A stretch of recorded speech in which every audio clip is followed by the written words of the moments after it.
미국 증시가 붕괴됐습니다. 3월에만 나스닥이 3% 이상 하락한 날이 2번이나 나왔어요. 마삼이 2번이나 떴는데 이럴 때는 조심하는 게 좋거든요. 제가 느끼기에도 2년 동안 미국 주식을 사주는 힘이 그동안은 매우 강했었어요. 지금은 그 힘이 느껴지지가 않습니다. 22,000을 넘었던 나스닥 선물지수가 한 달 만에 3,000포인트 빠졌죠. 3,000포인트 빠진 건 굉장히 큰 거거든요. 그런 일이 많진 않아요. 코로나 때만큼 지금 3,000포인트가 빠졌는데 우리는 지금 이걸 잘 느끼지 못하고 있죠. 워낙 많이 올랐기 때문에 2년 동안 상승에 중독되어 있어서 그런 건 아닌가 생각을 해봐야 돼요. 22년 때 같은 상황이 나올 가능성도 염두를 해봐야 됩니다. 뒤에 있는 게 제 책인데 더 강한 트럼프가 온다라는 책이거든요. 여기서도 미국 주식을 정리하는 게 좋겠다. 특히 AI 관련주들, 반도체들은 정리하는 게 좋지 않겠느냐 여러 번 언급을 했었었고 1월 달에 세이특강 서울에서도 하고 부산에서도 했었잖아요. 그때 1000명 정도 됐었던 것 같은데 23년, 24년 때는 그래도 주식을 사라고 말씀드렸는데 올해는 미국 주식 좀 파는 게 좋지 않겠느냐 이렇게 말씀드렸어요. 특히 기술주 위주로. 그리고 설날 끝나고도 2월 초에 한번 2월 중순에 한번 다른 채널 나가서 미국 주식에 대해서 위험성을 얘기했습니다. 설날 끝나자마자 갔던 데가 부일남TV 가서 이야기했었고 일주일 뒤였었거든요. 김작가TV 나가서도 미국 주식 위험할 것 같다라고 이야기를 했었습니다. 물론 저도 조정의 깊이를 알 수가 없고 시기도 알 수가 없는데 비쌀 때는 잠시 피하는 게 좋겠다. 그리고 지금 돌아가는 상황들이 그렇게 증시에 우호적이진 않다. 비싼데 우호적이지 않으면은 쉬는 것도 좋은 전략이다. 이렇게 얘기를 한 거죠. 그러고 나서도 2월 20일 정도까지는 나스닥 지수가 계속 올랐었거든요. 22,000까지 터치를 하면서 상승장으로 가는가 했더니 그대로 고꾸라지면서 지금 40일 만에 3,000포인트가 빠졌죠. 주식이라는 거는 언제 빠질지 예상도 못하고 얼마나 빠질지도 몰라요. 그래서 쌀 때 사서 비쌀 때 팔자. 이 생각만 하고 투자하는 게 제일 낫지 않을까 생각을 합니다.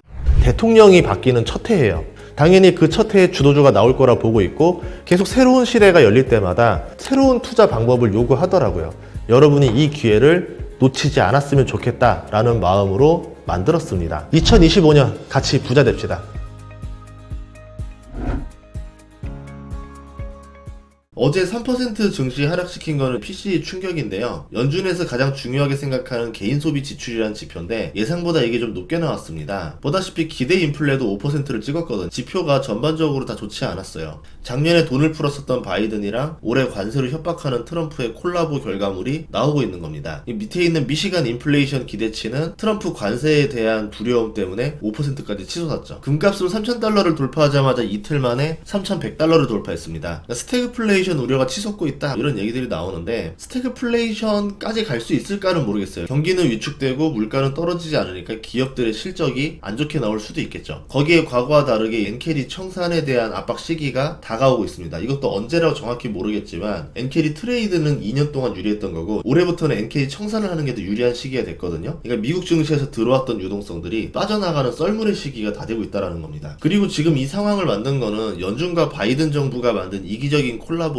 트럼프의 관세 강공책이 나오면서 지금 이런 결과가 나왔다라고 볼 수 있는데요. 관세를 어떻게 조절하느냐에 따라서 달라지겠지만은 스태그보다는 경기 침체로 가지 않겠느냐라 생각을 해요. 왜냐하면 그게 트럼프한테 오히려 유리할 수도 있거든요. 8개월 전에도 제가 금리 인하가 이런 일을 만들 수 있다라고 영상을 올렸었고요. 3개월 전에도 파월이 추가 금리 인하할 때 증시가 오히려 이거를 호재라고 하면서 올라가는데 이렇게 되면 한 반년 뒤쯤에 부작용 나온다. 금리 인하하면 안 된다라고 말했습니다. 작년 하반기에 금리를 4단계나 내렸는데 한 2번 정도만 내렸으면은 괜찮은 영착륙이 나올 수 있었겠죠. 근데 지금 너무 욕심을 냈죠. 그리고 승리 선언을 너무 빨리 했습니다. 그 결과가 이렇게 나오고 있고 아직 관세는 시작도 안 했죠. PCE는 13개월 만에 가장 많이 올랐고요. 이것 때문에 뱅크 오브 아메리카 CEO랑 다른 전문가들도 올해 금리 인하 없을 거라는 말을 하기 시작합니다. 그만큼 올해 물가가 더 이상 내려가기는 걸렀다 이런 뜻인데요. 그런 와중에 파월 의장은 자신의 하반기 금리 인하 선택이 틀리지 않았다라는 말을 돌려 하듯이 추가 인플레이션은 일시적이란 말을 해요. 이 일시적이라는 단어가 파월의 자존심이랑 연결되는 단어처럼 느껴지거든요. 인플레 지표가 더 상승해서 나오면은 이제 연준은 작년에 실수를 인정해야 되겠죠. 그거를 인정하기 싫어서 한 번 타이밍을 더 연장해 보는 단어가 일시적이란 단어가 아닌가 저는 그렇게 생각을 했습니다. 그래서 일시적이란 단어가 나왔을 때 막재구나 생각을 해서 영상을 찍었던 거고요. 여기에 트럼프 대통령도 마이웨이 하고 있죠. 캐나다 총리랑 통화해서 미국이 상호 관세를 부과하더라도 캐나다가 보복 관세를 하면은 더 큰 관세를 부과할 거야 이렇게 통화를 했습니다. 근데 제 제목은 생산적이고 많은 부분을 동의했다라고 나왔는데 실상은 미국이 힘으로 외교를 하고 있는 상황인 거죠. 그럼 다른 나라들은 가만히 앉아서 관세를 받고 있지는 않을 거예요. 여러 나라가 연합해서 미국에 보복 관세하자. 나 혼자서는 미국이랑 상대가 안 되니까 우리끼리 뭉쳐서 한번 같이 해보자. 그리고 우리들은 무관세를 해서 경제적으로 숨통을 터보자. 이런 동맹을 맺을 수도 있어요. 미국을 왕따시키려고 할 수도 있습니다. 이렇게 되면 미국 증시 입장에서는 좋지가 않은 거죠. 이런 풍전등화 같은 상황에서 미국 증시가 2년 내리 올라서 사상 최고치를 갈아치웠습니다. 오죽했으면 한국은행에서 미국 주식 투자하지 말라는 경고를 해요. 빅테크랑 레버리지 ETF만 몰빵 투자하는 국내 투자자들한테 제발 분산 투자하세요 라는 글이 나왔었죠. 근데 제 생각에는 그래도 소용이 없다라 생각을 합니다. 왜냐하면 대중의 심리는 어쩔 수 없어요. 이게 바뀌지가 않습니다. 주식시장은 몇백 년이 됐는데 대중 심리는 몇백 년째 똑같은 패턴을 보여줍니다. 훌륭한 투자자가 되려면은 대중의 심리랑 반대로 가야 되는데 대중의 심리랑 동행하는 투자를 많이 해요. 상승장이 오래되면요, 사람들은 두려움보다 탐욕을 우선적으로 느껴요. 조심하라는 말을 오히려 조롱합니다. 위험하다는 말을 무시합니다. 현재 오르는 주가에 자만하고 귀를 닫아버립니다. 그리고 자기 수익률 자랑을 하기 시작하죠. 이게 당연한 현상이에요. 이게 어쩔 수 없는 게 주식만 그러냐? 그렇지는 않아요. 부동산도 똑같아요. 부동산 가격 한창 오를 때 제가 살던 지역이 가장 많이 오른 지역 중에 하나였었는데 그때 집주인들 거만함이 하늘을 찔렀습니다. 많이 오른 집 하나 있다고 와 막 콧대가 있고 집 사는 사람 무시하고 와서 시작부터 5천만 원 올리고 시작해라. 계약이랑 다르지 않냐? 그럼 사지 마라. 나가라. 이런 식으로. 그 당시 때 그 거만함이 엄청 많았었거든요. 근데 지금 그 동네 집주인들 거만함이 거의 다 치료됐어요. 집값이 50% 떨어졌습니다. 이게 비슷한 이야기인데 피터 린치의 칵테일 파티 이야기랑 비슷한 것 같아요. 펀드 매니저한테 사람들이 몰리면은 주식을 팔아야 된다. 이런 이야기였거든요. 피터 린치가 마지막까지 투자했었던 1990년까지 쉴러 PE를 보면은 10 정도를 왔다 갔다 하다가 15까지만 올라갑니다. 그래서 피터 린치는 거시경제 신경 쓰지 말고 좋은 기업 주식 그냥 사서 모으라고 말하죠. 이 정도 PER이면은 그렇게 하는 게 맞죠. 근데 지금은 40을 육박했었어요. 버핏은 30만 넘으면 현금 모으는 전략을 가져가는데 닷컴 버블 때 기술주에 투자했던 펀드 매니저들이 모두 쓸려나갔습니다. 붕괴가 되면서 버핏만 노아의 방주처럼 살아남았죠. 그리고 이번에도 쉴러 PE가 30을 넘으면서 현금을 쌓고 있어요. 역사적으로 봐도 지금 쉴러 PE가 높습니다. 지금 주가가 좀 내렸는데 34.75 정도 나오거든요. 그럼 자기 객관화를 하면서 탐욕도 있지만 공포를 같이 느끼면서 투자를 해야 되는 시기라는 거예요. 투자에서 제일 중요한 건 자기 객관화인데 오랫동안 경험하면은 됩니다. 거만하고 치료되고 거만하고 치료되고를 몇 번 반복하다 보면은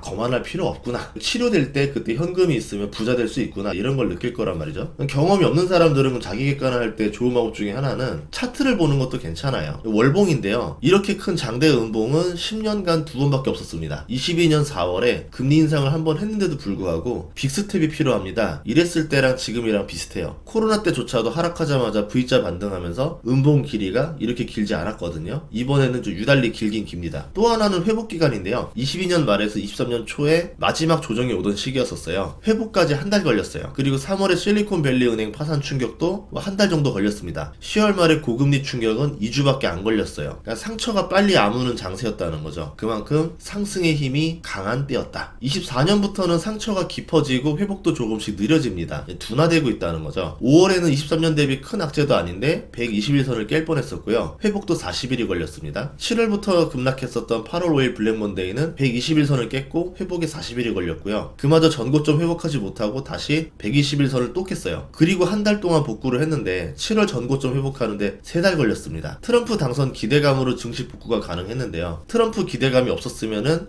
여기가 고점 언저리였었겠죠. 근데 이제 트럼프가 당선되면서 대중의 광기가 한 번 더 벌어져요. 지수가 2만에서 22,000까지 10%가 더 오릅니다. 그리고 관세 충격을 맞고 인플레 재발 우려가 벌어지면서 지수가 40일 동안 3,000포인트가 빠집니다. 그리고 회복은커녕 지금 121선 한참 아래로 내려갔죠. 파란색이 121선입니다. 반등을 주나 싶었는데 반등이 절반도 안 되죠. 그리고 며칠 만에 다시 저점까지 옵니다. 추세가 완전히 무너진 상태다. 탐욕에서 공포로 바뀌었다. 여기서 다른 호재가 나오지 않으면은 대중의 탐욕이 일어나기 어려운 구간이에요. 하락의 가속도도 볼 필요가 있는데요. 하락 각도가 가파를수록 대처가 어렵고 강한 악재라는 뜻이거든요. 작년에 8월 쇼크가 지금이랑 비슷한 하락 각도입니다. 23년도에는 이런 각도가 없었고요. 2년 동안 강한 장세가 중독되었었던 투자자들이 이번 하락에 제대로 대처를 하지 못할 가능성이 높아요. 가장 비슷했던 때가 22년도 하락장이었었는데요. 20년, 21년, 2년 동안 상승장을 맛봤던 투자자들이 22년 금리 인상 공포를 제대로 인식하지 못합니다. 빅스텝, 자이언트 스텝이란 단어가 나오면서 증시가 계단식으로 무너졌죠. 이때 지금 같은 하락이 3번이 나옵니다. 그러면서 많은 투자자들이 언제 떠났느냐? 그 3번 하락 다 맞고 나서 나왔어요. 그러니까 대중들은 고점에서 사고 저점에서 파는 거를 계속 반복합니다. 그러면서 이제 고점에서 더 안 오르니까 짜증을 내고 화를 내고, 저점에서 팔고 나서 오르니까 또 짜증을 내고 화를 내고 이러죠. 주식 초보자들한테 하나 조언을 해주자면은